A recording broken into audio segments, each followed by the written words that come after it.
Abade undoma sadarbe ararsumma saati du'arrafe kadhannan sa humnanaaf ta'ira aboo'e qulqulluun na gargaareera. Abade undoma sadarbe ararsumma saatiin du'arrafe kadhannan sa humnanaaf ta'ira aboo'e qulqulluun na gargaareera.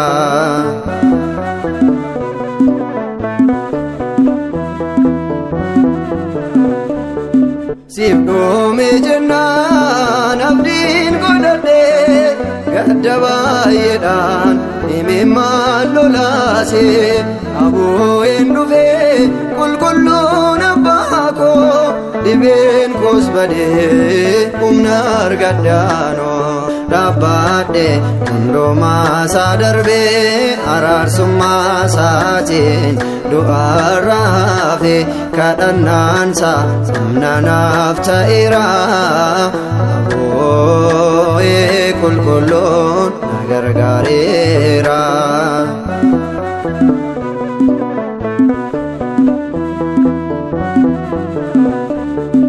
Bara dhiphinaa sirraan fadheera namoota wajjin ulfinaan dhaabbeera osoon dhaabbanne fuuldura Waaqayyoo har'aa hin jiru tureem lubbuun koo. Dhaabadhe hundumaa isaa darbee araarsummaa isaatiin du'arrafe kadhannaan isaa humnanaaf ta'eera aboo'e qulqulluun na gargaareera.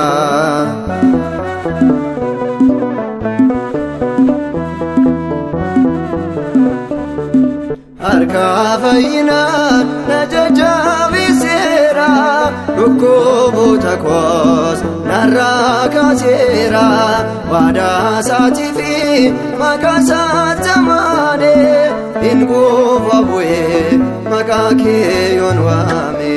Dhaabadhe hundumaa isaa darbee araarsummaa isaatiin du'arrafe kadhannaan isaa humnanaaf ta'eera aboo'e qulqulluun na gargaareera.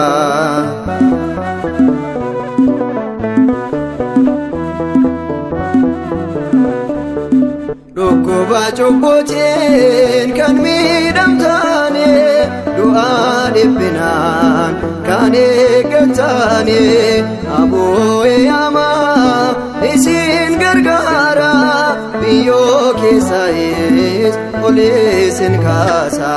Dhaabadhe hundumaa isaa darbee araarsummaa isaatiin du'arrafe kadhannaan isaa humnanaaf ta'eera aboo'e qulqulluun na gargaareera.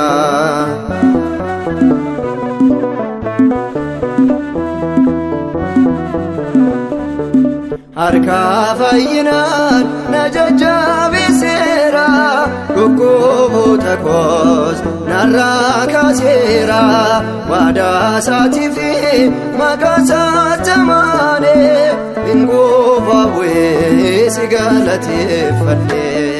Dhaabadhe hundumaa isaa darbee araarsummaa isaatiin du'arrafe kadhannaan isaa humnanaaf ta'eera aboo'e qulqulluun na gargaareera. gargaareera. Dhaabbadhe hundoomaa isaa darbee araarsummaa isaatiin du'arraa hafe kadhannaan isaa humna naaf ta'eera. Aboo'ee qulqulluun na gargaareera.